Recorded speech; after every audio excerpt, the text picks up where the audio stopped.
morning, afternoon, evening, whenever you watch this. I'm your host, Jerk, and this is the big show, Patch Notes Edition. That's right. We get the April patch notes, and we've got the entire field team down at KRKN Channel 5 News, sorting through the details and offering hot takes, which we will get to shortly. But first, there's a little thing we need to take care of, and that is bringing out today's guest. It's been a month since their last visit, but they just got back in town and are causing quite the stir. So let's bring them back out here, the Tier 7 Russian light cruiser, and officially... Can we say it? Is it official? Yes, I am being told it is official. It is a certified Kraken printer. Give it up for Ochakov. That's right, the Ochakov is back in my port, and I couldn't be happier. I haven't changed a single thing on it, and why would I when it is already perfect? Okay, that might be a stretch, but it is very, very, very good. And it's a ship I enter every game thinking, I wonder if I'll set a new record this time.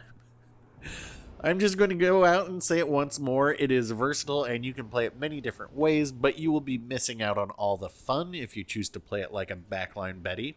And if you pay slight attention to this while we discuss the patch notes, I think you will see that it is quite capable at medium range, then closing in for close range, and everything in between.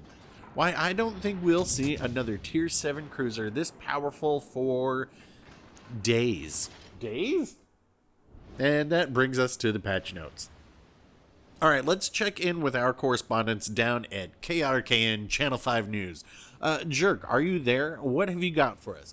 Thanks, Jerk. Yes, I have the patch notes in front of me, and there are some very interesting and salacious details in here. Obviously, there is the campaign ship, but I think the news that everyone is really wanting to know is that it is true. I have had it confirmed by multiple sources and officials. The Ashitaka's reload is being decreased by a second. I'm sorry to interrupt, Jerk, but did you say decreased? Yes, that's correct, Jerk. It has been decreased by 1 second.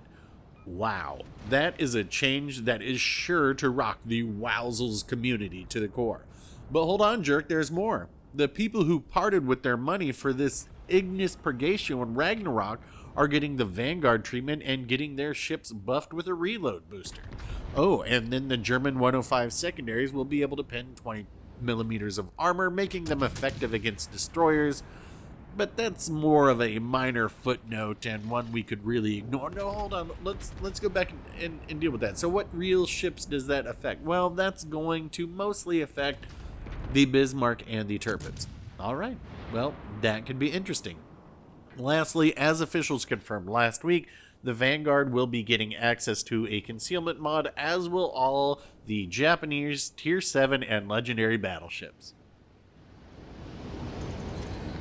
Jerk, did I hear you correctly? The Tier 7 and Legendary Japanese battleships will be getting access to a concealment mod, and not any other British ships? Yes. Doesn't that sound a little crazy? I'm not sure what you mean, Jerk. Officials have stated that having a 20-second reload on its 18-inch guns wasn't enough, and that they felt the Yamato would need the option to be able to sneak around more easily. But not the Groza Kurfürst? That's correct. Doesn't that seem a little strange that the Groza Kurfürst wouldn't get access to a concealment mod, but the Yamato would? Hey, I'm just the reporter. I report what I get. Alright, what else have you got for us, Jerk?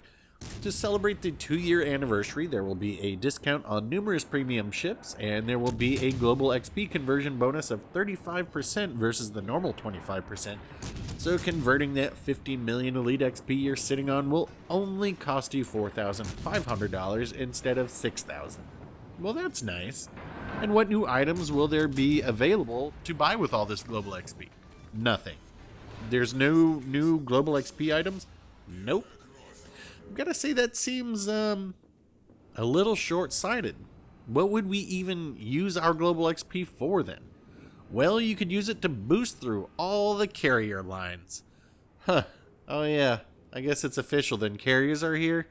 Yep. Repent, for the end is extremely eye. On the plus side, there are new ships, and this should change a lot about how the game is played, and we really just won't honestly know much until we get into it and people learn how to play them.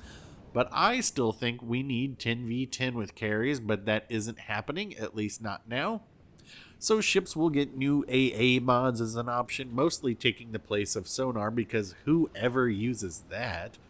But above all else, this should provide ammunition and fuel for a whole slew of new rage posts and memes of people telling other people that they need to learn how to play a game. Personally, I am not particularly interested in carriers, but you can be sure I will be grinding them out to learn how to play them, and more likely than not will be bringing out the completely busted IJN destroyers I have retired just to go carrier hunting. Won't that be fun? Well, that is sounding like quite a few new incoming changes. Is that it, jerk? Nope, not at all. Because we haven't even talked about the campaign ship, the 155mm Mogami, or as it is pronounced in money, Suzuya. This ship, and I admit I haven't played it yet, and won't be until Monday, but this ship could be the harbinger of doom. It has 5 triple turrets launching 15 shells every 10-ish seconds, and while we don't know what the penetration values are yet, it may just be the difference between instant death and near instant death. If for some reason it should get 1/5 HE pin, then this will be pinning 31mm of armor, and if it's 1/6, then it will only be pinning 25mm. Now the 25mm sounds entirely reasonable considering just how many shells it slings, but when has a campaign ship ever been reasonable? Then there is also one very big flaming problem, and that is a certain event commander that goes by the name Azir Lane Atago. With Azir Lane Atago on this ship, your chance of starting a fire per shell will be just a dash under 20%. To keep the math simple, not that it works this way, 20% of 15 shells is 3 causing a fire. Yes, it's a bit more complicated than that, but like I said, I'm keeping it simple.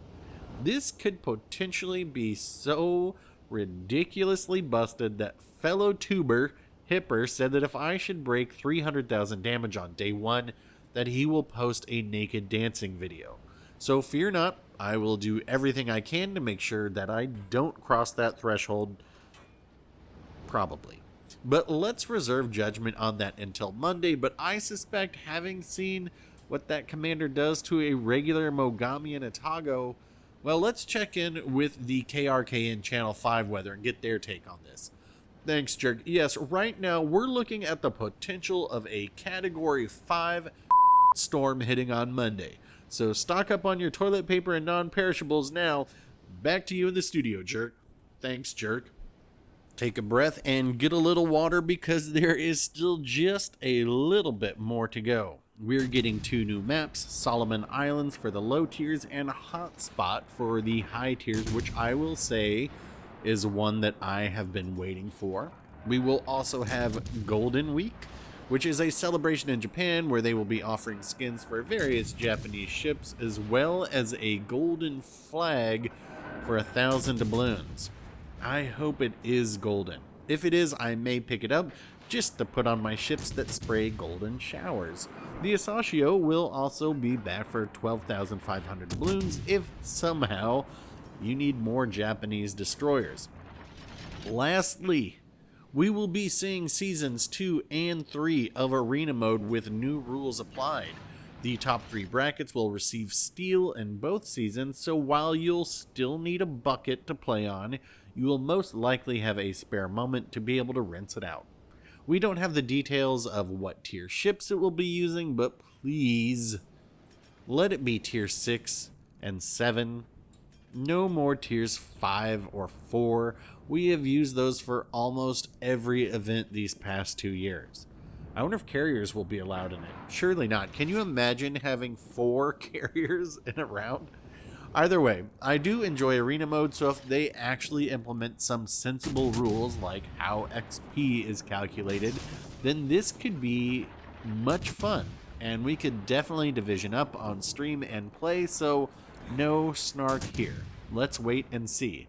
And I think that was about it. No, I forgot. 2 more things. Premium ships coming this update, the Tier 4 Russian battleship October Revolution, which, oh boy, slow, but lots of guns and very good armor. But more interestingly, to me at least, the Lione, a Tier 5 Italian destroyer. Now, this ship only recently came out on PC, where it has fast reloading but slow Italian torps and a pretty decent alpha strike with its guns, but again, also slow reloading. But the real question here is, who will command it? Will we be getting a solitary Italian destroyer commander? Probably. But you never know. Either way, that's something new, and that is all the highlights from this upcoming patch, in my opinion, and that nearly gets us to the end of this game. So let's get into this game. We are on Neighbors. And now a quick recap to tell you how we got to where we are now. We spawned at best spawn B and hung around there while our Misc capped. Once we knew where the red destroyer was, we headed over to C to support and overload the red team there, where I hit 8 citadels into a broadside Otago, caught a lucky torp and a York unintentionally whilst discussing giving up Hydro for boosted AA, and then lastly we waited until we knew where the Duke of York's guns were facing before coming out on the opposite side and tearing it to pieces with point-blank AP. A short jaunt back to B to take care of the red Ochakov, proving there can be only one Highlander. And now I just need to take care of 2 Bismarcks and, let's just call it a red destroyer for now. Now, it may look like I'm just trying to kite this Bismarck, but what I'm actually doing is trying to see if the red destroyer has made it past the island and has me spotted, so I know if I can use my radar.